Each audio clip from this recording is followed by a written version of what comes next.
Shalom, selamat pagi. Terima kasih yang sudah hadir. Mari kita bagi tepukan untuk diri sendiri. Untuk yang baru bangun, mari kita lap-lap mata kita siapkan diri kita. Sebelum itu mari kita suarakan semangat kita. Mari kita sama-sama teriakan Shalom. Tidak dengar Shalom. Dari rumah sampai sini pun boleh dengar juga tuh. Oke, mari kita siapkan. Sebelum kita masuk, mari kita mulakan ibadah kita pada pagi ini. Sebelum kita masuk dalam pujian, kita sama-sama tundukkan kepala, kita berdoa. Allah surga, terima kasih. Kami bersyukur Bapa atas kematian Yesus Kristus di kayu salib yang telah menebus dosa kami. Bapa, kami bersyukur pada saat ini kami masih mempunyai kesempatan untuk bernafas, untuk melayani Engkau, untuk memuliakan nama Engkau Bapa. Terima kasih, kami bersyukur ya Bapa. Bapa, pada saat ini kami akan memulakan ibadah kami. Biarlah Engkau menyiapkan hati dan pikiran rohani kami ya Bapa, agar benar-benar ingin belajar akan kebenaran firman Engkau. Terima kasih ya Bapa, kami serahkan ibadah kami dari awal hingga akhir. Biarlah kasih anugerah-Mu yang menyertai kami Bapa. Di dalam nama Yesus Kristus kami sudah berdoa dan mengucap syukur. Amin. Amin. Oke, mari kita mulakan ibadah kita pada hari ini dengan lagu Selamat Pagi Bapa.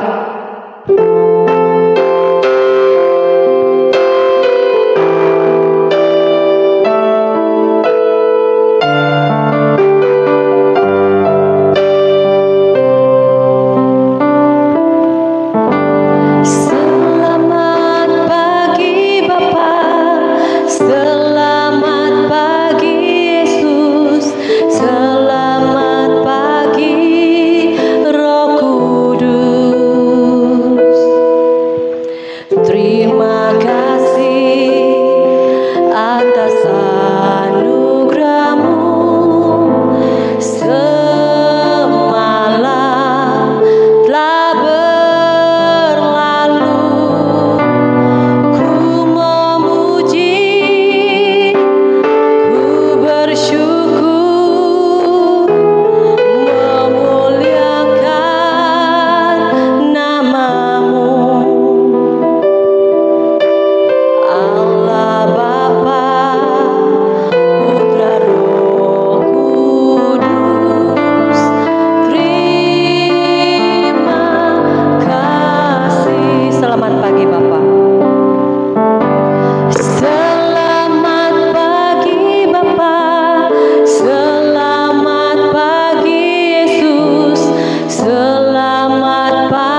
Terima kasih atas anugerahmu semalam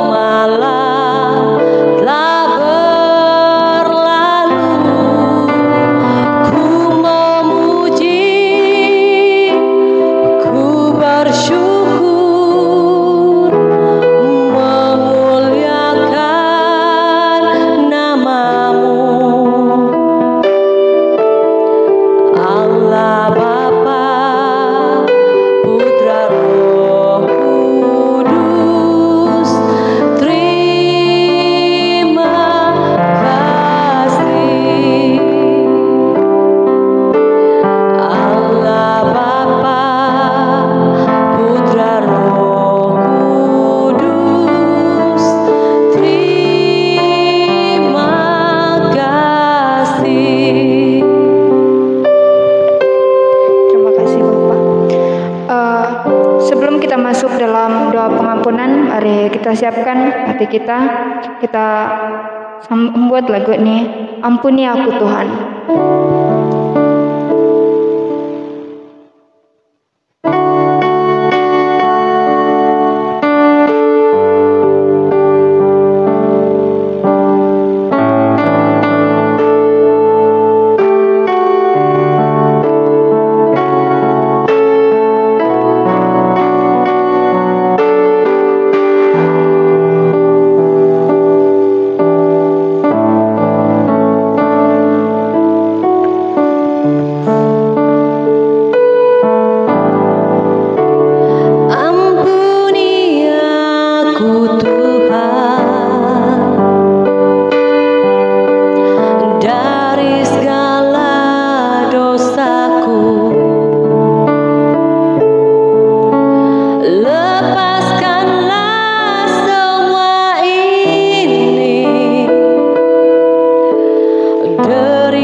Mari kita berdoa.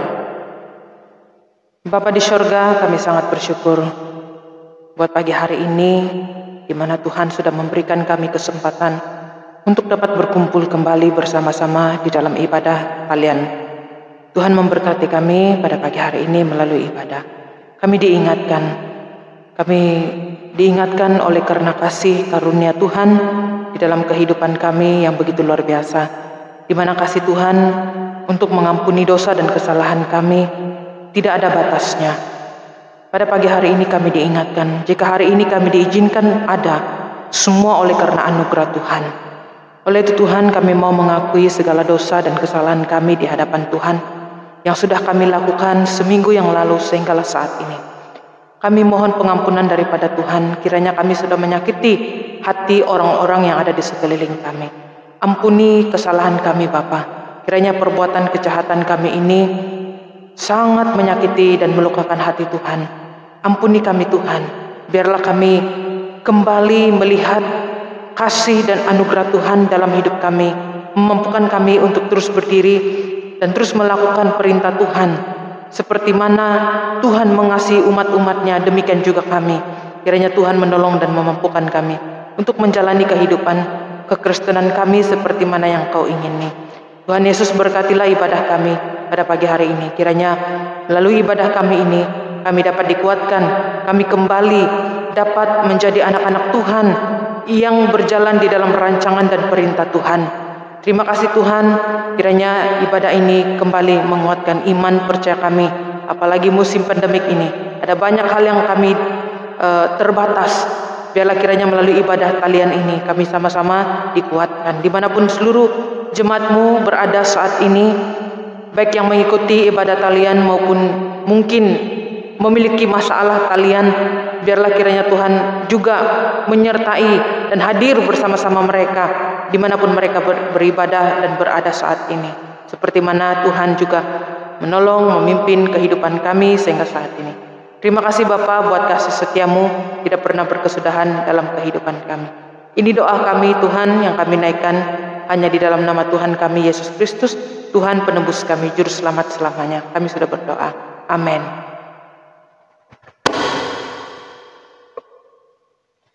Sekarang adalah ruangan pembacaan Alkitab.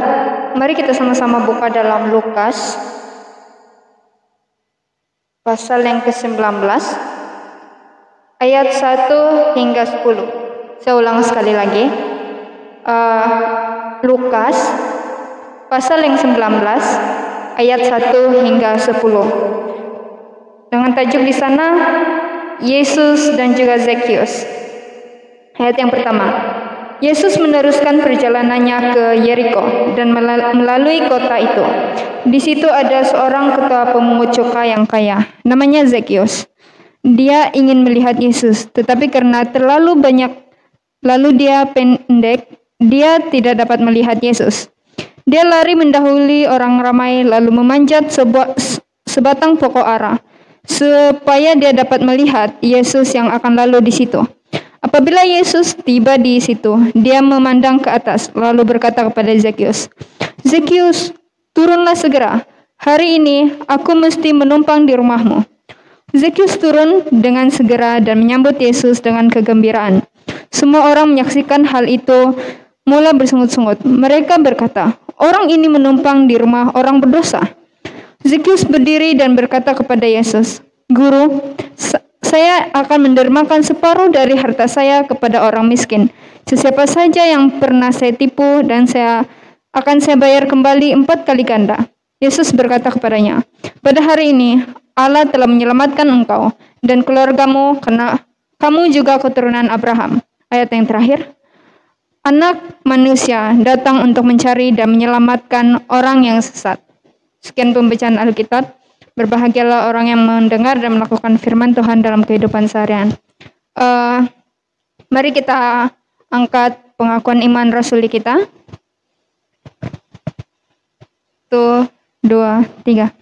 Aku percaya kepada Allah, Bapa yang Maha Kuasa, Pencipta langit dan bumi, dan kepada Yesus Kristus, Anaknya yang tunggal Tuhan kita, yang dikandung oleh Roh Kudus, lahir dari anak darah Maria, yang menderita sengsara, Di bawah pemerintahan Pontius Pilatus, disalibkan, mati, dan dikuburkan, turun ke dalam kerajaan maut, dan pada hari yang ketiga, bangkit pula dari antara orang mati, naik ke surga, duduk di sebelah kanan Allah, Bapa yang Maha Kuasa. Dan dari sana, ia akan datang untuk menghakimi orang yang hidup dan yang mati. Aku percaya kepada Roh Kudus, gereja yang kudus dan am, persekutuan orang kudus, pengampunan dosa, kebangkitan tubuh, dan hidup yang kekal. Amin. Sebelum kita mendengarkan kebenaran firman Tuhan, mari kita sama-sama siapkan hati kita dengan mengangkat lagu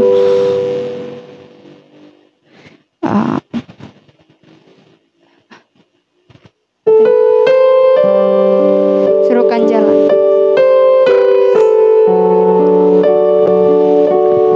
Mari kita angkat pujian ini, selalu ada jalan.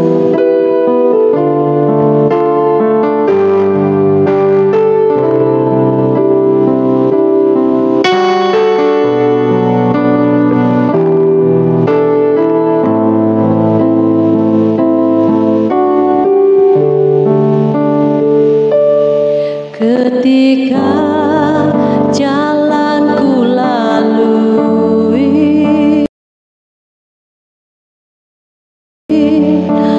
berputar di padang gurun, Engkaulah yang memelihara hidupku sempurna. Ketika jalan yang ku tempuh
saya persilakan pendeta kita.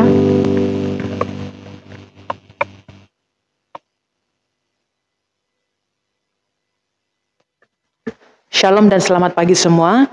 Tiba masanya untuk kita mendengar firman Tuhan. Mari kita berdoa sebelum kita mendengar. Bapa di sorga, kami bersyukur buat pagi hari ini. Sekali lagi kami datang di hadapan Bapa. Kami mau mempersiapkan hati kami untuk mendengar kebenaran Tuhan. Berkatilah kami bersama yang berada di dalam talian, dimanapun jemaatmu seluruhnya berada. Kami percaya Tuhan memberkati kami bersama, dan kami percaya Allah hadir bersama-sama dengan kami. Kami mohon kuasa daripada Roh Kudus Tuhan, memampukan kami dan juga menolong kami untuk dapat mengerti kebenaran firman-Mu. Kami percaya pekerjaan Roh Kudus di dalam kehidupan dan hati kami. Dalam nama Tuhan Yesus kami sambut firman-Mu dengan penuh ucapan syukur. Dalam nama Tuhan Yesus kami sudah berdoa. Amin. Sekali lagi shalom untuk kita semua yang berada di dalam talian. Kita berharap kita terus kuat menghadapi hari-hari yang penuh dengan cabaran ini. Tapi apa yang pasti, kita percaya kuasa daripada Tuhan terus memberikan kita kekuatan dan kemampuan untuk melewati hari-hari ini. Nah, pada pagi hari ini saya mau membawa firman Tuhan untuk kita renungkan bersama.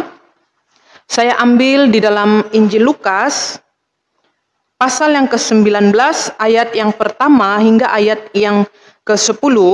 Ini ayat yang tidak asing bagi kita. Ini cerita sekolah minggu ini ya, Zakheus. Nah, pada pagi hari ini saya ingin membawa kita melihat Injil Lukas pasal yang ke-19 ayat 1 hingga ayat yang ke-10. Ini cerita tentang Zakheus ketika Yesus datang ke kota Yeriko. Zakheus pasal 19 ayat 1 hingga ayat yang ke-10. Saya akan baca ulang untuk kita bersama. Jika kita sudah buka, kita perhatikan kitab kita masing-masing pada jemaat yang berada di rumah. Ayat yang pertama berkata demikian, Yesus masuk ke kota Yeriko dan berjalan terus melintasi kota itu. Di situ ada seorang bernama Zakheus, kepala pemungut cukai, dan ia seorang yang kaya.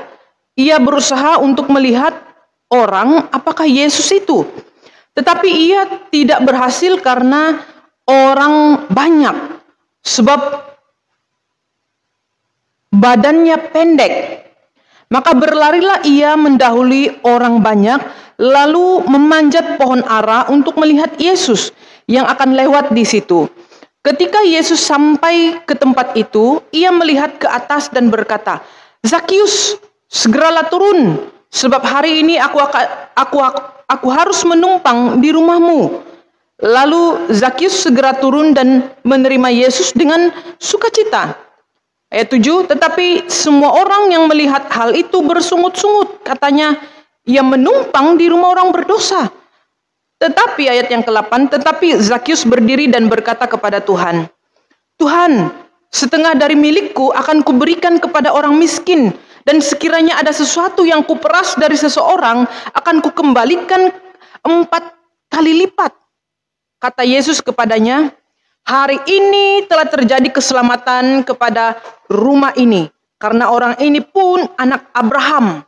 Ayat 10, sebab anak manusia datang untuk mencari dan menyelamatkan yang hilang. Ada lagu sekolah minggu ini kan, Zakheus orang pendek, dia bilang, kecil benar dia. Nah itu lagu anak sekolah minggu tentang Zakheus. Semua orang tahu siapa Zakheus kan, orangnya pendek. Nah, di sini saya membawa kita melihat, nah dalam case menegur,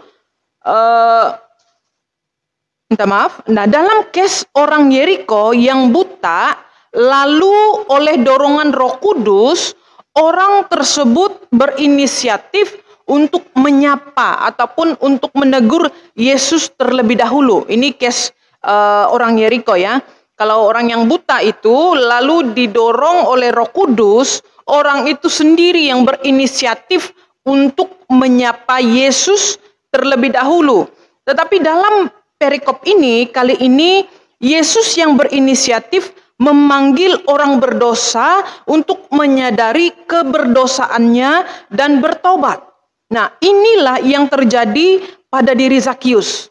Namun terlihat respon Zakius dapat dipastikan bahwa Roh Kudus sudah bekerja lebih dahulu dari diri Zakius. Nah, itu sebabnya ketika Yesus memanggil Zakius dan menyatakan keharusan dan keinginannya untuk menumpang di rumahnya, Zakius segera menerima dengan sukacita. Kita dapat lihat itu di dalam ayat yang ke-6. Dia katakan sana, lalu Zakius segera turun dan menerima Yesus dengan sukacita. Bahkan Zakius segera menyatakan tekadnya untuk memperbaiki apa yang salah yang telah diperbuatnya, khususnya dalam kaitan dengan pekerjaan cukainya. Dalam ayat yang ke-8, dia bilang di situ, tetapi kalau kita lihat ayat yang ke-6 itu, lalu Zakius segera turun dan menerima Yesus dengan sukacita. Kalau kita lihat ayat sebelumnya, ayat yang ke-5 itu, dia bilang ketika Yesus sampai ke tempat itu, dia melihat di atas dan berkata, Zakius, turunlah, sebab hari ini aku menumpang di rumahmu. Sebab itu saya bilang tadi, case Zakius berbeza berbanding case orang sebelum ini, di mana orang itu kalau didorong oleh Roh Kudus baru mereka pergi menyapa Yesus. Kalau tidak ada dorongan ataupun tidak ada sapaan daripada Roh Kudus ataupun gerakan daripada Roh Kudus, mereka tidak mau menyapa Yesus. Nah, lain case-nya dengan Zakius. Yesus sendiri yang datang. Jadi kita lihat di situ ayat yang ke-5. Ketika Yesus sampai ke tempat itu, ia melihat ke atas dan berkata, Zakius, mungkinlah lebih kurang begitulah, Zakius, segeralah turun, sebab hari ini aku harus menumpang di rumahmu. Lalu apa kata Zakius? Lalu Zakius segera turun dan menerima Yesus dengan sukacita. Ayat yang ke-7, tetapi semua orang melihat hal itu bersungut-sungut. Katanya, ia menumpang di rumah orang berdosa. Tetapi Zakius berdiri dan berkata kepada Tuhan, lihat respon dia waktu Yesus menegur dia, menyapa dia. Respon si Zakius waktu itu ayat yang ke-8, tetapi Zakius berdiri dan berkata, Tuhan, setengah dari milikku akan kuberikan kepada orang miskin, dan sekiranya ada sesuatu yang kuperas dari seseorang akan kukembalikan 4 kali lipat. Ini besar ini, 4 kali lipat ini. Inikah yang disebut pertobatan sejati? Ini Yesus yang datang kepada Zakius. Nah, inikah yang disebut dengan pertobatan sejati? Dari teks ayat 1 hingga ayat 10 ini saya mengangkat tema pertobatan yang sejati. Nah, melalui respon terhadap tawaran Yesus, dapat dikatakan bahwa Zakius sedang mengalami pertobatan sejati. Sebab itu dia berani mengatakan, seperti mana dalam ayat yang ke-8 itu, dia bilang, Tuhan, setengah dari milikku, dia bilang, setengah dari milikku, dan sekiranya ada sesuatu yang kuperas dari seseorang akan kukembalikan. Dia akan kembalikan 4 kali lipat lagi. Ini pertobatan yang sejati yang dialami oleh Zakius. Dia menyadari bahwa perbuatan baik dengan mencurangi orang-orang yang berhutang pajak daripada kerajaan Romawi dengan cara memeras mereka, dia mau membayar pajak itu lebih banyak lagi dari jumlah yang seharusnya. Ini yang Zakius sadari. Dia bertobat daripada perbuatannya, maka dia mau mengembalikan apa yang sudah dia ambil daripada masyarakat itu melalui kerajaan. Karena kerajaan mungkin bilang sepatutnya cukai yang kamu bayar begini, tetapi dia kenakan berlebih-lebihan. Jadi dia menyadari perbuatannya itu, kejahatannya itu. Jadi dia mau mengembalikan kembali apa yang sudah dia ambil daripada orang itu. Ini pertobatan yang sejati. Nah, selain daripada itu dia katakan juga dia bilang, mungkin selama ini saya tidak memperduli orang-orang miskin. Nah, lalu di situ dia mau kembali memperdulikan orang-orang yang miskin. Macam kita hari inilah slogan kan. Ada satu pemimpin pemimpin rakyat, dia berkata begini. Orang yang kaya semakin kaya. Untuk keadaan ataupun situasi politik kita hari ini. Orang yang kaya, dia bilang semakin kaya. Sepatutnya kan dibantu itu yang masyarakat yang kurang upaya dan sebagainya. Miskin tegar itu harus ditolong. Tapi dia bilang sebaliknya, apa yang terjadi hari ini? Orang yang kaya semakin kaya. Orang yang miskin semakin miskin. Bila saya lihat hari demi hari perkembangan isu-isu semasa, memang betul. Orang yang ditindas semakin ditindas. Jadi mungkin ini situasi sudah terjadi bukan hari ini. Sudah berakar dari dulu. Sampailah hari ini diikuti akar-akarnya.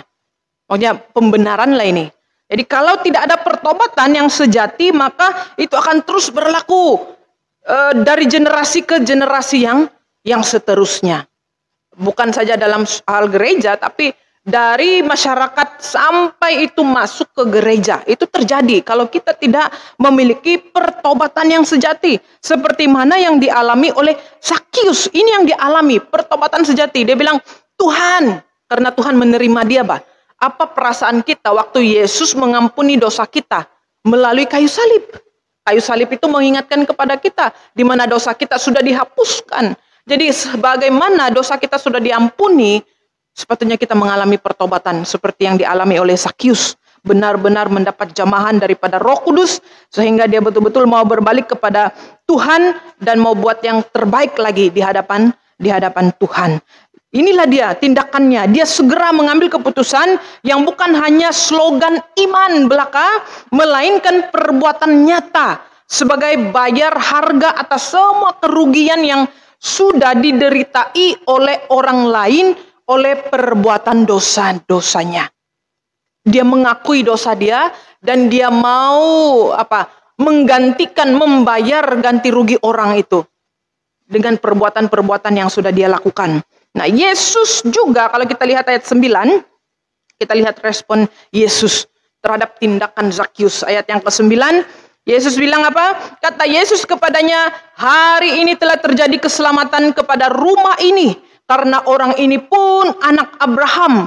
Ayat 10, sebab anak manusia datang untuk mencari dan menyelamatkan yang hilang. Yesus pun tidak segan-segan memuji Zakius sebagai anak Abraham. Ayat 9 itu ya. Bagi Yesus, respon Zakius itu membuktikan bahwa dia benar-benar memiliki iman. Sehingga dia layak digolongkan sebagai anak Abraham, bapak kaum beriman. Nah, pertobatan sejati adalah respon positif iman terhadap anugerah keselamatan Allah di dalam Yesus. Sekali lagi, pertobatan sejati adalah respon positif iman terhadap anugerah keselamatan Allah di dalam Yesus. Dapatkah kita menunjukkan bukti pertobatan sejati kita? Sekali lagi pertanyaan saya kepada kita semua ataupun diri kita, dapatkah kita menunjukkan bukti pertobatan sejati kita seperti mana yang dilakukan oleh Zakius? Dia membuktikan kepada Yesus betapa mungkin itu masih belum cukup, Pak. Kalau boleh mungkin dia bilang kalau ada dosa lain lagi yang saya buat, yang saya mungkin tidak ingat, saya mau memperbaiki kesalahan-kesalahan itu. Seperti mana kitab Pengkhotbah berkata, segala sesuatu ada waktunya. Ya, jadi ada peristiwa, bukan bilang ada lah. Banyak peristiwa, kejadian dan sebagainya itu tidak dapat diulangi dan tidak dapat diperbaiki. Jadi dia bilang pengkhotbah, apa yang sudah terjadi itu, mari jadi orang bijak. Begitu hari ini kita menyadari akan keberdosaan kita itu, bertobat daripada perbuatan, buat yang terbaik lagi. Jadi di setiap momen-momen yang ada, hari-hari yang kita lewati itu, kita mau melewatinya dengan sungguh-sungguh benar di hadapan Tuhan. Jadi kita tidak mau momen-momen itu berlalu dengan sia-sia. Jadi kita menggunakan hari-hari kita itu dengan lebih baik lagi. Ini orang yang bijak, kata pengkhotbah. Nah, kembali kepada firman Tuhan, bercakap tentang pertobatan yang sejati. Nah, Zakius mengalami perubahan di dalam kehidupannya karena kehadiran Yesus. Nah, Yesus datang ke Yeriko dan menjumpai pemungut cukai itu untuk menginap di rumahnya. Nah, pengalaman perjumpaan Zakius itu membuatkan hidupnya menjadi baru. Nah, apa yang dapat kita pelajari daripada kisah Zakius ini?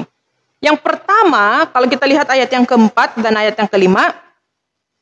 Ayat 4 dan yang kelima. Poin pertama saya, mencari hadirat Allah. Ayat yang keempat dan ayat yang kelima.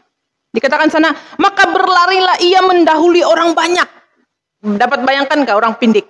Baru dia lari, dia bilang di situ. Maka berlarilah ia mendahului orang banyak, lalu memanjat pokok arah untuk melihat Yesus yang lewat di situ. Ketika Yesus sampai ke tempat itu, ia melihat ke atas dan berkata, Zakius, contohlah, Zakius, Yesus bilang, segeralah turun, sebab hari ini aku mau menumpang di rumahmu. Ini dia mencari hadirat. Apa kita lihat? Waktu Zakius mendengar Yesus datang ke kota Yeriko itu, dia tidak peduli atau tidak? Peduli. Dia lari kan? Di sini jelas ayat yang keempat. Sebab itu saya katakan tadi, apa yang dapat kita pelajari daripada kisah Zakius ini? Dia mengalami pertobatan yang sejati. Dia menghampiri Yesus. Sebab itu saya bilang tadi, mencari hadirat Allah. Mencari hadirat Yesus, mencari hadirat Tuhan itu. Dia berlari-lari mendahului orang banyak. Jadi mungkin dia tengok, makin ada orang laju, dia mau laju lagi. Sebab dia mau mungkin jadi orang yang pertama. Tapi pada akhirnya, tetap masih ramai, dia tidak dapat. Lalu dia apa? Dia tidak berputus asa. Malah dia panjat pokok lagi. Ya kan? Macam lucu juga. Tapi hakikatnya kita dapat lihat betapa hatinya benar-benar mau melihat Yesus itu semacam apa. Mungkin dia tidak sangka juga Yesus menawarkan diri mau tidur di rumahnya. Karena mungkin dia mendengar, oh Yesus itu melakukan banyak mujizat dan sebagainya. Nah begitu dia mendengar Yesus datang ke kota Yeriko, dia bilang saya mau tahu Yesus itu macam mana. Jadi sampai dia panjat pohon ara itu. Kalau orang yang betul-betul tidak ada kesungguhan, dia bilang, biarlah kalau tidak dapat nampak pun ya pedulilah. Biarlah apapun jadi-jadilah, dengar sajalah begitu. Jadi dia tidak akan berusaha mau panjat pokok. Kita dapat lihat usaha dia di situ. Ayat yang kelima itu, usahanya panjat pohon ara itu yang luar biasa juga ya. Karena keinginannya betul-betul mau. Jadi ini, mencari hadirat Allah. Nah, ada tindakan yang giat. Ada usaha yang kuat daripada Zakius untuk berjumpa dengan Yesus. Dia berlari mendahului orang banyak lalu memanjat pohon ara demi melihat siapa? Yesus. Dia tidak pasif menunggu. Tetapi apa sebaliknya dia aktif berusaha di tengah-tengah keterbatasannya untuk mengalami hadirat Tuhan. Jadi kita sebagai jemaat Tuhan, begitu kita mengalami pertobatan, jangan kita pasif. Kita perlu aktif, Pengalaman kita, Bapak Ibu yang saya kasihi, waktu kita jatuh cinta dengan suami dan istri, pasifkah tidak? Tidak kan? Kita aktif cari macam-macam cara. Mau bertemu, dan sebagainya. Tidak dapat saya ungkapkan. Tapi apa yang pasti kamu merasakan apa yang saya rasakan. Kita aktif. Kalau boleh kan tidak dapat, kalau boleh kita tidak mau malam itu berlalu, biarlah siang terus. Kalau boleh kita mau menyapanya, kita mau dengar bicaranya. Ada usaha yang aktif, Jadi demikian halnya dengan Yesus. Kita sudah bertobat hari ini. Kita mengalami penyertaan Tuhan, kita banyak melihat perbuatan-perbuatan Allah di dalam kehidupan kita. Kenapa kita pasif ini? Ini ada masalah ini kalau kita pasif. Perlu aktif, macam Zakius. Dia dengar. Dia bilang, Yesus itu semacam apa? Kita tidak ada satu keinginan dan rasakah mau terus mencari rindu. Apalagi musim pandemik ini kita betul-betul diuji dengan cinta, kerinduan kita bersekutu dengan Tuhan. Pernahkah kita mengoreksi diri kita? Pernahkah kita kembali melihat diri kita? Apakah kita masih seperti dulu? Aktif, sekalipun pandemik, walaupun di rumah terus berkurung, tapi persekutuan dengan Tuhan pribadi itu tidak putus, tidak lekang, terus menerus berlaku. Karena kita betul-betul rindu mengalami ataupun mencari hadirat Tuhan itu sendiri. Nah, syukurlah hari ini Tuhan hadir di dalam hidup kita sebagai orang percaya. Tubuh ini adalah tempat tinggal Allah, seperti mana di dalam 1 Korintus pasal yang ke-6 ayat 19 hingga 20 berkata, atau tidak tahukah kamu, ayat 19 ya, 1 Korintus pasal yang ke-6 ayat yang ke-19, atau tidak tahukah kamu bahwa tubuhmu adalah bait Roh Kudus yang diam di dalam kamu, Roh Kudus yang kamu peroleh dari Allah, dan bahwa kamu bukan milik kamu sendiri. Ayat 20, sebab kamu telah dibeli dan harganya telah lunas dibayar. Karena itu muliakanlah Allah dengan tubuhmu. Nah, tubuh kita ini adalah tempat tinggalnya. Kita bila-bila masa dapat jumpa ataupun menghadap hadirat Tuhan. Bila-bila saja. Kalau itu sistem raja-raja itu kan, kita menghadap dia pergi hadirat ini, semua saya pikir semua orang tahu apa itu hadirat. Ya macam kita pergi menghadap ini sultan, raja-raja kan, kita akan masuk pergi berhadap dengan dia begitu, hadirat dia lah begitu, ke hadapan Duli yang maha mulia begitu. Jadi demikian dengan Yesus juga, kita tidak perlu cari hadirat Tuhan ke Yerusalem, ke mana-mana. Tuhan sudah tinggal di dalam hidup kita, di dalam diri kita. Jadi itu terjadi bila-bila masa. Nah, ini orang yang benar-benar mengalami pertobatan yang sejati adalah orang yang betul-betul mencari hadirat Allah. Dengan apa? Dengan menghampirinya di dalam persekutuan doa secara pribadi. Ini dia. Bagaimana kita dapat mengalami hadirat Tuhan dalam hidup kita? Seperti mana yang ayat 1 Korintus pasal yang ke-6, ayat yang ke-19 hingga yang ke-20. Tubuh kita ini adalah tempat tinggalnya. Jadi kita bila-bila masa saja boleh jumpa dengan Yesus. Jadi bagaimana kita dapat mengalami hadirat Tuhan dalam hidup kita? Dengan menghampirinya dalam persekutuan doa kita secara pribadi. Musim pandemik ini, ya. Saya pikir bukan musim pandemik pun, saya percaya yakin juga kita melakukan persekutuan pribadi dengan Tuhan. Karena kita betul-betul rindu menghadap Dia. Dan itulah yang harus dilakukan oleh orang-orang yang betul-betul mengalami pertobatan yang sejati. Terus merindukan firman Allah, terus rindu perjumpaan, pertemuan dengan Yesus secara pribadi. Ini yang dihadapi, yang dialami oleh Zakius. Dia betul-betul rindu, maka itu dia ada usaha. Jadi kalau tidak usaha, dia tidak dapat jumpa Yesus. Demikian juga halnya dengan kita. Kalau kita tidak ada tindakan, tidak ada usaha, tidaklah kita dapat melakukan hal seperti yang dilakukan oleh Zakius. Ya. Jadi untuk mengalami hadirat Tuhan di dalam kehidupan kita, marilah kita jemaat Tuhan yang saya kasihi, marilah kita menghampiri Yesus di dalam persekutuan-persekutuan doa pribadi kita. Ya, ambillah masa seberapa banyak mungkin, seberapa jam mungkin bertemu dengan Yesus, berkata-kata, luahkan apa yang menjadi pergumulan isi hati kita masing-masing. Nah yang kedua, apa yang dialami oleh Zakius, pertobatan yang sejati, ayat yang ke-6, dikatakan sana, lalu Zakius segera turun dan menerima Yesus dengan apa? Dengan sukacita. Dia mengalami sukacita. Orang yang mengalami perjumpaan dengan Tuhan akan mengalami sukacita sebagaimana yang dialami oleh Zakius. Dia menerima Yesus meskipun orang-orang yang melihatnya menjadi bersungut-sungut. Dia tahu orang bersungut-sungut sebab apa? Orang benci ke perbuatan dia itu. Jadi orang bersungut-sungut, ya Yesus mau tinggal di rumah orang yang berdosa itu. Zakius pun manusia, ada perasaan kan. Bila dikatakan begitu, dia pun rasa tergores juga. Tapi dia terima karena dia betul-betul mau berubah. Dia betul-betul mau bertobat daripada perbuatan-perbuatan penindasannya kepada masyarakat waktu itu. Sebab itu kenapa dia dengan sukacita menerima Yesus. Hadirat Tuhan yang mengistiharkan di dalam kehidupan kita, memampukan kita untuk tetap bersukacita sekalipun situasi dan kondisi kita tidak mendukung. Inilah yang dipegang oleh Zakius, di mana Yesus sendiri mengistiharkan bahwa orang yang hidup di dalamku dan ku di dalammu akan mengalami sukacita besar, sekalipun keadaan itu tidak memungkinkan dia. Sekalipun orang menolak dia, dia tidak mudah bersungut, dia tidak mudah mengeluh, dia tidak mudah sedih dan sebagainya. Dia tetap berada dalam sukacita. Sukacita, dia bilang itu pujian kan?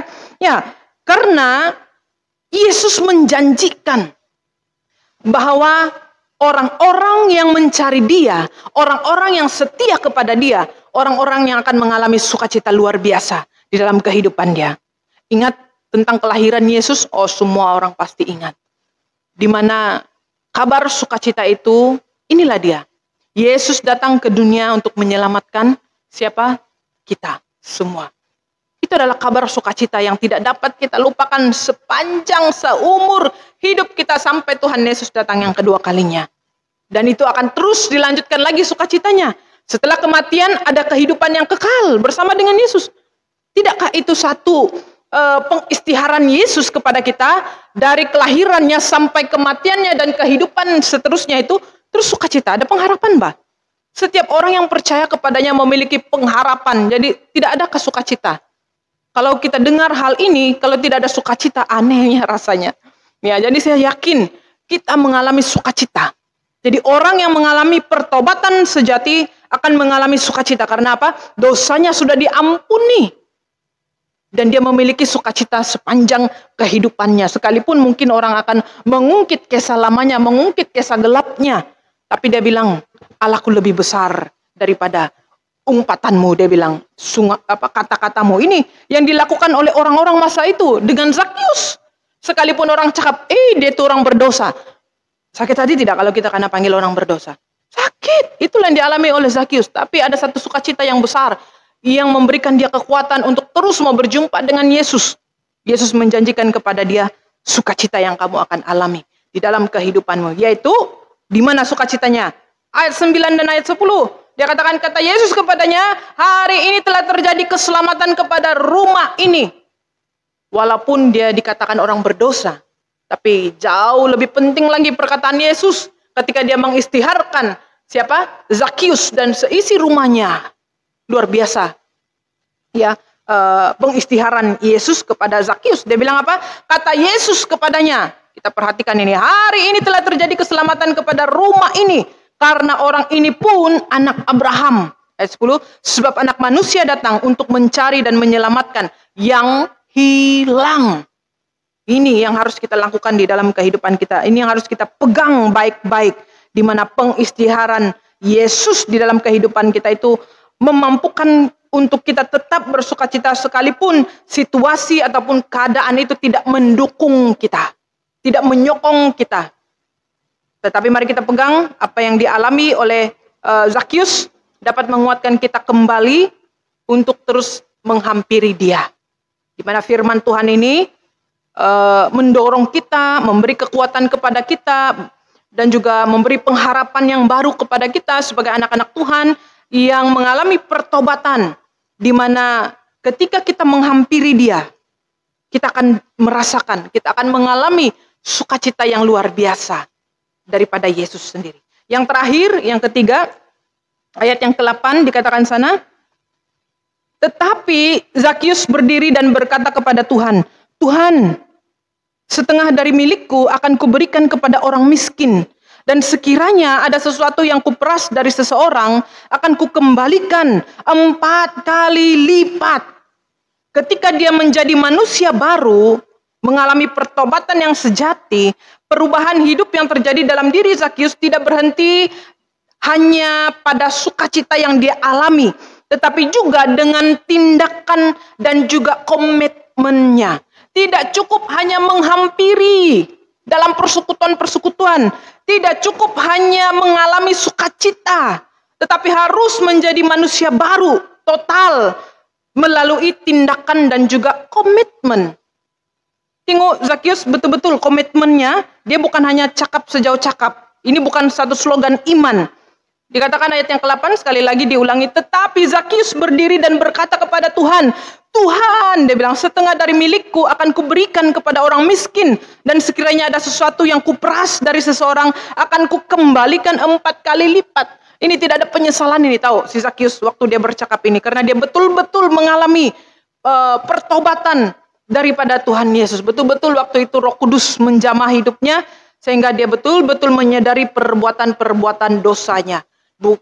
Itu berarti Zakius menyadari tidak hanya cukup untuk datang, tidak hanya cukup mengalami sukacita kalau tidak ada tindakan dan komitmen. Karena itu dia mengatakan bahwa setengah dari miliknya akan diberikan kepada orang miskin. Sebab dia peras itu orang miskin. Jadi harus dia kembalikan itu kepada orang miskin. Mungkin dia hanya ambil 1 kali lipat. Tapi dia bilang dia akan kembalikan 4 kali lipat kepada orang miskin itu. Nah, itu karena dia peras mereka.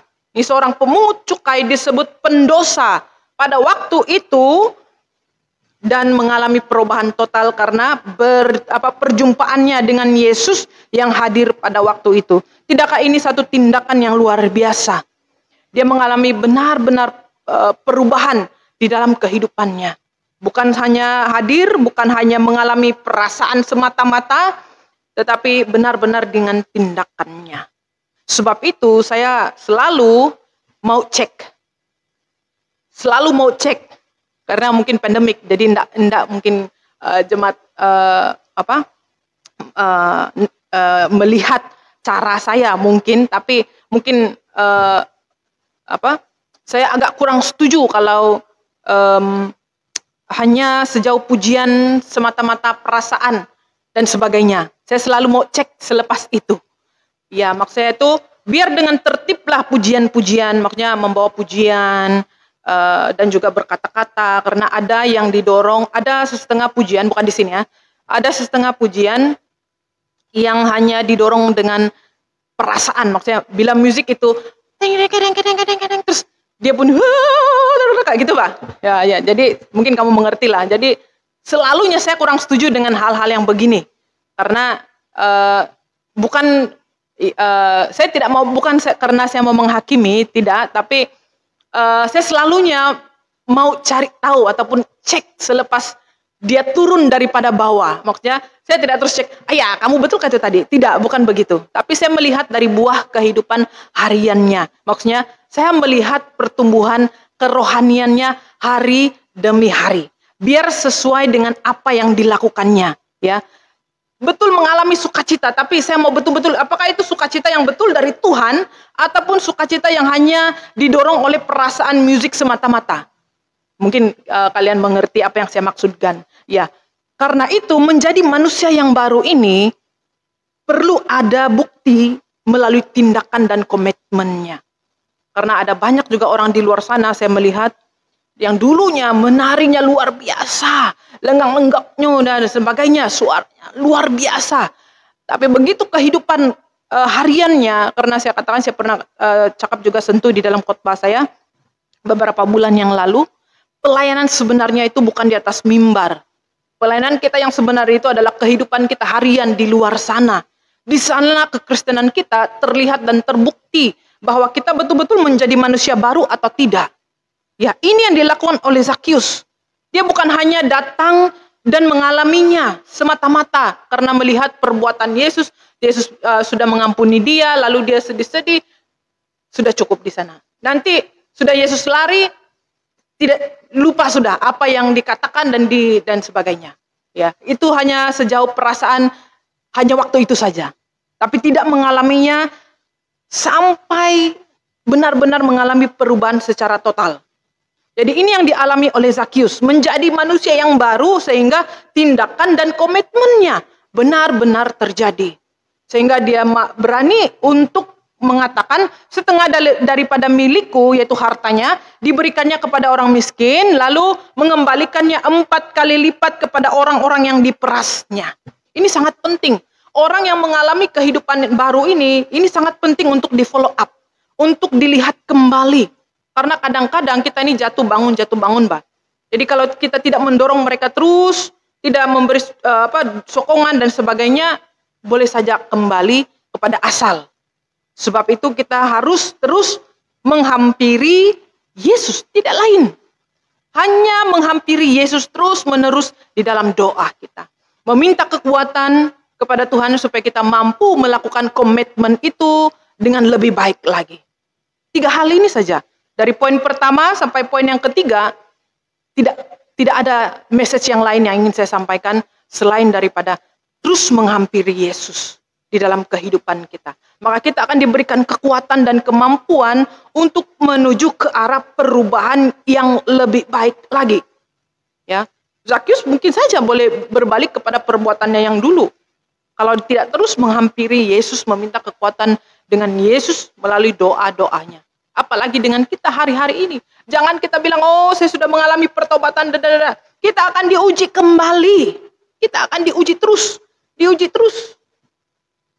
Sebab itu kita harus terus menerus menghampiri Yesus di dalam persekutuan-persekutuan. Sebab itu kenapa kita sering mendorong jemaat kita untuk melakukan persekutuan, baik itu pribadi, melibatkan diri dalam persekutuan-persekutuan yang sudah kita lakukan dan rancang di dalam pelayanan gereja, dan juga persekutuan ibadah di rumah ke rumah. Itu bukan tujuan yang lain-lain, itu tujuan mendorong dan memberikan kekuatan. Tapi kita mengertilah musim pandemik ini kan, tidak ada lain yang kita dorong selain daripada persekutuan pribadi dengan keluarga. Mungkin kita bilang, ayah pendeta saya tidak pandai berdoa, ayah pendeta saya tidak pandai bawa renungan. Tidak mengapa. Tidak satu keharusan harus khotbah, renungan. Ya kan, macam mana juga kalau tidak dapat berkhotbah. Ambil saja, saya pikir boleh membaca semua. Semua boleh membaca dan ada audio yang disediakan oleh para pakar-pakar multimedia dan sebagainya. Ada cara dan panduan. Oleh itu kita gunalah panduan untuk mendorong dan membantu kita untuk dapat bersekutu, menghampiri Yesus secara pribadi ataupun keluarga. Ayah malu Bapak Pendeta sebab keluarga semua. Inilah masanya. Kita harus jangan lagi bilang pikir malunya lagi bersama dengan suami ataupun istri ataupun anak-anak ataupun sanak saudara yang tinggal serumah mungkin. Ini bukan masanya untuk kita malu-malu menghampiri Yesus. Ya, ini waktunya untuk kita terus bergumul dengan keadaan kita dan sebagainya. Karena sukacita yang besar itu hanya dapat kita lalui bersama-sama dengan Tuhan. Jadi mari kita sebagai manusia yang baru di dalam Dia, kita perlu aktif, bukan pasif, aktif ya. Jadi kita perlu ada tindakan. Maka kita akan dapat melihat pekerjaan Tuhan itu di dalam keseharian kehidupan kita, mengalami perubahan demi perubahan di dalam kehidupan rohani kita. Kenapa mungkin rohani kita begitu-begitu saja mendatar saja? Mungkin ada sesuatu yang perlu kita koreksi kembali, menghidupinya kembali, perbaikinya kembali. Dengan cara apa? Menghampiri Yesus. Mungkin sudah lama saya menjauh daripada Yesus, mungkin saya tidak tahu. Tapi apa yang pasti kadang-kadang kita ada masa malas-malasnya, Bah. Jadi bila 1 kali malas, 2 kali malas, 3 kali malas, ya pendeta juga mengalami yang sama. Jadi untuk tidak cenderung kemalasan terus, jadi pendetanya harus juga memaksa diri. Karena pendetanya juga manusia daging, merasa sakit. Bukan malaikat ya pendetanya, juga mengalami perasaan-perasaan semuanya itu ya. Jadi itulah perjuangan kita. Kita tidak tahu bila Tuhan Yesus datang, tapi apa yang pasti, mari kita persiapkan diri kita seperti Zakius, terus mau menghampiri hadirat Yesus karena dia mau mengalami pembaharuan hidup. Jadi saya percaya kita juga merindukan keluarga kita mengalami pembaharuan dari segi kerohanian dan banyak aspek kehidupan kita di musim pandemik ini. Jadi apa yang menjadi hambatan kita untuk berubah ke arah yang lebih baik? Karena mungkin kita gagal menghampiri Yesus, mengalami pertobatan. Mungkin kita harus mengakui segala perbuatan kecenderungan kita di hadapan Tuhan yang sudah mungkin jauh menyimpang daripada radar yang dimana Yesus sudah tetapkan ataupun Allah sudah tetapkan kepada kita. Mari kita kembali kepada Dia, ke jalan yang benar, yaitu orang putih bilang back to the Bible. Kembali kepada Alkitab. Terus berjalan di dalam perintah dan kehendak Tuhan Yesus sendiri. Tuhan memberkati kita melalui firman Tuhan pada pagi hari ini. Marilah kita kembali melihat hidup kita sebagai anak-anak Tuhan yang setia dan percaya kepada Dia, yang dimana kita benar dan sungguh mengalami pertobatan yang sejati seperti yang dialami oleh Zakius. Hadirat Allah selalu ada karena Dia maha hadir. Selalu mengalami dan rasakan agar kita mengalami pertumbuhan rohani di dalam Yesus Kristus. Berkat-berkat Tuhan akan terus menyertai di dalam kehidupan kita. Tetapi apa yang pasti, marilah kita terus mencari hadirat Tuhan, mengalami sukacitanya, dan menjadi manusia yang baru. Marilah kita terus bertindak dan berkomitmen di dalam Dia, terus setia di hadapan Tuhan. Tuhan memberkati kita, kiranya kita dikuatkan dan diteguhkan di dalam iman melalui firman Tuhan pada pagi hari ini. Tuhan memberkati, mari kita berdoa. Bapa di syurga, kami bersyukur buat firman-Mu yang menguatkan kami pada pagi hari ini. Zakius mengajarkan kami untuk terus menghampiri Yesus. Sebagai manusia yang sudah baru di dalam Yesus, kami mau benar-benar hidup sejati di dalam Engkau. Oleh itu Tuhan, biarlah melalui perbuatan dan tindakan kami terus dapat menjadi berkat bagi orang lain. Kami mau mengalami pembaharuan. Kami mohon pengampunan daripada-Mu Bapa, kalau mungkin perbuatan-perbuatan dan tindakan kami sudah jauh daripada Tuhan. Ampunilah kami Bapa. Kiranya firman ini menguatkan kami kembali dan mengingatkan kami agar kami menjadi anak-anak Tuhan yang terus setia dan terus berkomitmen di dalam Engkau. Terima kasih Bapa, kami sambut firman-Mu dengan penuh ucapan syukur. Dalam nama Tuhan Yesus kami sudah berdoa. Amin. Terima kasih perhatian semua jemaat-Mu, jemaat Tuhan yang ada di dalam talian. Tuhan memberkati kita. Amin.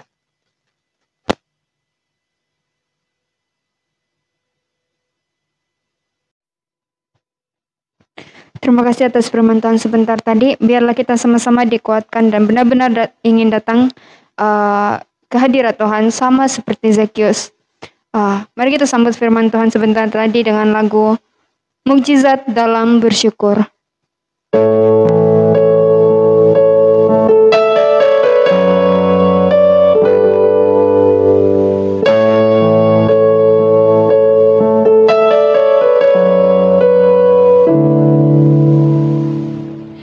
Tangan Tuhan tak kurang panjang untuk selalu menolong hidupku.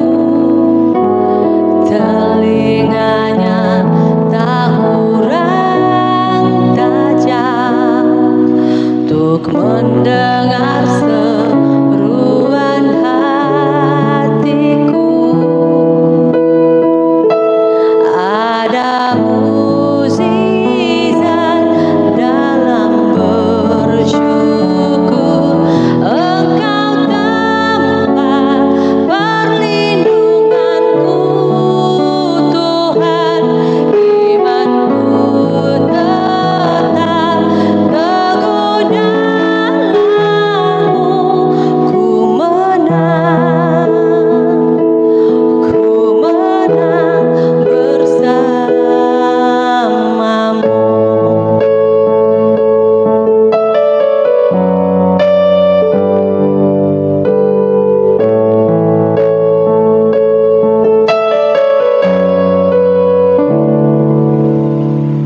Tangan Tuhan tak kurang panjang untuk selalu menolong hidupku. Telinganya tak kurang tajam untuk mendengar seruan hatiku.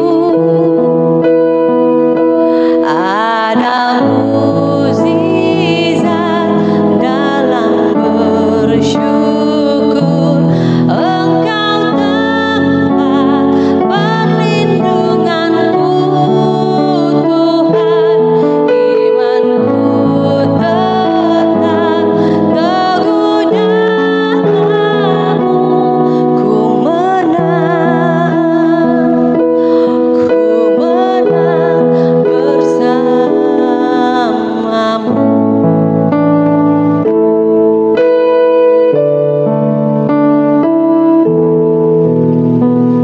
Baiklah, untuk doa syafaat saya persilakan Penatua Loritina. Mari kita berdoa. Tuhan Yesus, Bapa kami yang di surga, Bapa yang berdaulat. Kami bersyukur kesempatan hidup yang kami nikmati saat ini atas kebesaran anugerah dan belas kasihan-Mu. Terima kasih Tuhan, sekali lagi kami dapat menerima berkat makanan tubuh rohani kami melalui firman Tuhan yang kami belajar bersama, yang sudah disampaikan lewat hamba-Mu Pendeta Elda. Engkau sudah memakai dia lewat pelayanan yang Engkau sudah berikan hari ini dan hari-hari berikutnya. Kami serahkan pendeta kami agar dia tetap kuat, bersemangat untuk diperkayakan dan juga terus diberi kebijaksanaan untuk membawa firman Tuhan dan juga menguatkan jiwa-jiwa yang lemah pada saat ini Tuhan. Bapak, begitu juga dengan situasi dunia kami saat ini. Kami tidak mampu untuk menentang keganasan virus COVID-19 ini Bapak, tapi kami punya Allah yang luar biasa dan berdaulat. Tiada hal yang mustahil bagi Engkau Tuhan, karena Engkau selalu memberi kami kekuatan dan kebijaksanaan untuk menangani penularan COVID-19 ini Tuhan. Dan kami bersama-sama menghindar daripada jangkitan melalui mengikuti SOP yang sudah diberikan kepada kami Tuhan. Berikan kami hati yang patuh, berikan kami hati yang taat untuk bersama-sama dalam menangani penularan virus ini Tuhan. Dan kami percaya di saat apapun yang kami alami pada saat ini Tuhan, Engkau yang memberikan kami kekuatan, Engkau yang memberikan kami kebijaksanaan lebih daripada orang yang tidak percaya akan Engkau Tuhan. Kami juga menyerahkan jemaat-Mu dimanapun mereka berada pada saat ini Tuhan. Kerinduan kami untuk bersekutu secara fisikal Tuhan. Tetapi ini bukan alasan untuk kami jauh daripada Engkau. Engkau menganugerahkan kami kebijaksanaan dan dapat memilih ibadah melalui online. Dan kami bersyukur Tuhan, Engkau juga memberi kami pribadi-pribadi yang cukup berusaha di dalam menjayakan ibadah online ini Tuhan Yesus Kristus. Dan dalam persekutuan apapun Tuhan, kami tetap ada bersama-sama dengan Engkau. Dan kami percaya Tuhan Yesuslah yang memberikan kami kekuatan, di mana tubuh ini adalah satu ibadah bagi kami. Karena Engkau memakai pribadi kami Tuhan untuk terus bersekutu bersama keluarga kami, bersama keluarga saudara-saudara kami, walaupun melalui online ya Tuhan Yesus Kristus. Terima kasih Tuhan, Engkau terus memimpin kami. Kami percaya kedaulatan Tuhan ada. Dan kami percaya Tuhan Yesus bersama-sama dengan kami. Bapa kami di surga, terima kasih. Kami satukan doa kami pada hari ini sampai selama-lamanya. Di dalam nama Tuhan Yesus Kristus. Amin.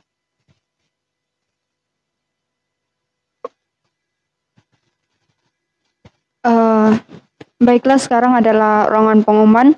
Untuk pengetahuan semua, saya ingatkan kita di setiap grup kita ada sediakan nomor akun gereja masing-masing.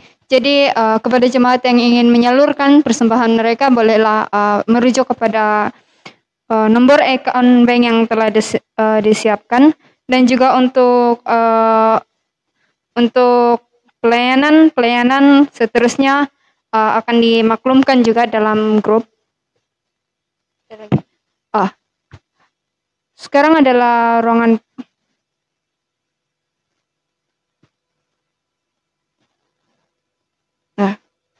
kita untuk persembahan. Mari kita angkat lagu ini, segala puji syukur.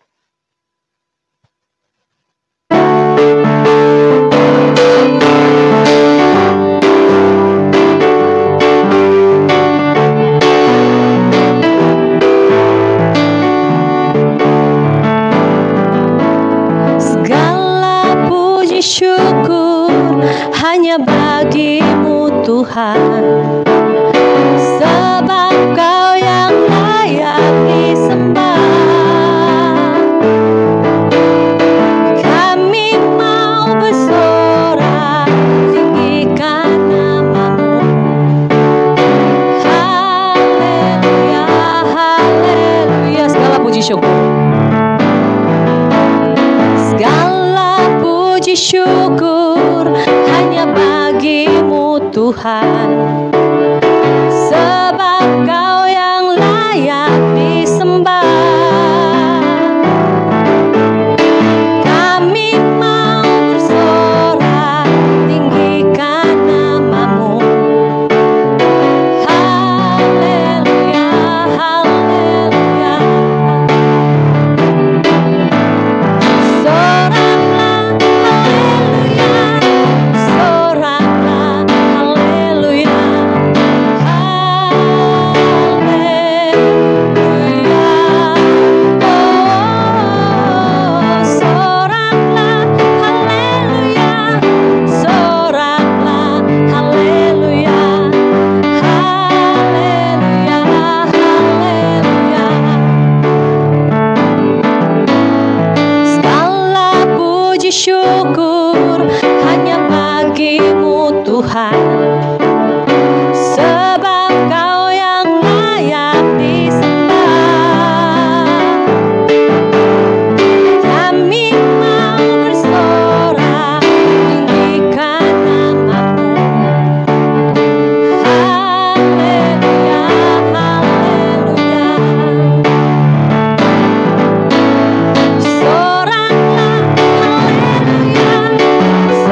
ucapan syukur, doa Bapa dan juga doa penutup, saya persilakan pendeta.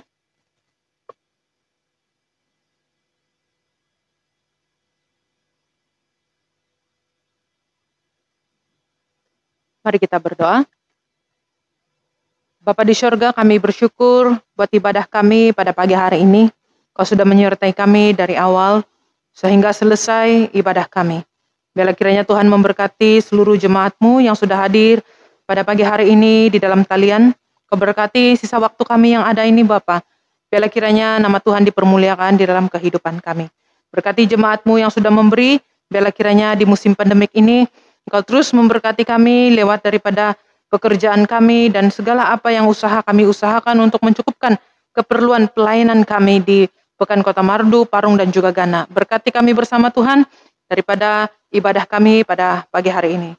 Kami akan menutup ibadah kami pada pagi hari ini dengan doa sempurna yang Tuhan Yesus sudah ajarkan kepada murid-muridnya demikian. Bapa kami yang di surga, dikuduskanlah namamu, datanglah kerajaan-Mu, jadilah kehendak-Mu di bumi seperti di surga. Berikanlah kami pada hari ini makanan kami yang secukupnya. Dan ampunilah kami akan kesalahan kami, seperti kami juga mengampuni orang yang bersalah kepada kami. Dan janganlah membawa kami ke dalam pencobaan, tetapi lepaskanlah kami daripada yang jahat, karena Engkaulah yang mempunyai kerajaan dan kuasa dan kemuliaan sampai selama-lamanya. Jemaat Tuhan, kiranya kita dapat menikmati berkat daripada Tuhan, di mana sudah Tuhan berikan kepada kita seminggu yang lalu sehingga saat ini.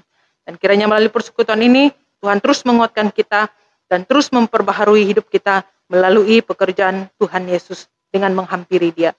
Marilah kita pulang dan terimalah berkat daripada Tuhan Yesus. Anugerah Tuhan Yesus Kristus, kasih Allah Bapa dan persekutuan Roh Kudus menyertai kita sekalian dimanapun kita berada. Tuhan memberkati. Amin.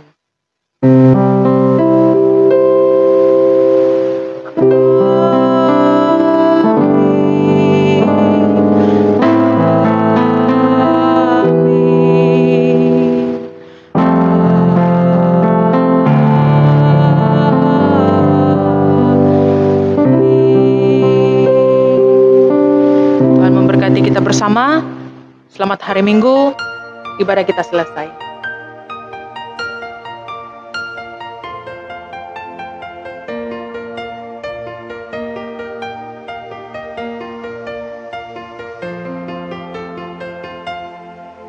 Bapa kami yang ada di surga,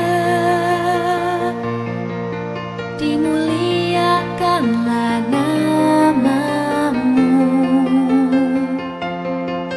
datanglah kerajaan-Mu, jadilah kehendak-Mu di atas bumi seperti di dalam surga. Berilah kami rejeki pada hari ini, dan ampunilah kesalahan kami, seperti kami pun mengampuni yang bersalah pada kami. Dan janganlah masukkan kami ke dalam pencobaan, tetapi bebaskanlah